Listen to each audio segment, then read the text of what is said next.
দেখো বন্ধু, আজকে আমি কোচবিহার চলে এসেছি, কেননা আমার খুব জানার ইচ্ছা যে এবছর মাধ্যমিকে যে ফার্স্ট বয় যে চন্দ্রচূড়। তো আজকে দেখো চন্দ্রচূড় হেঁটে হেঁটে আসছে।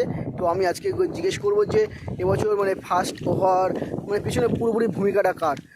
তো চন্দ্রচূড় সেন আপনার নাম, তাই তো? ঠিক বলছি তো তোমার নাম? হ্যাঁ, ঠিকই বলছি। আমি হয়তো মাধ্যমিক পরীক্ষা পাশ করেছি একই। ও, তো বলছি এই যে মাধ্যমিক পরীক্ষা ফার্স্ট হয়েছে, তো এর পিছনে পুরো ভূমিকাটা কার আছে? মেন ভূমিকা হচ্ছে আমার মতে বিড়ি খেতে হবে একটা করে, কিন্তু ঠিক টাইম পড়তে হবে।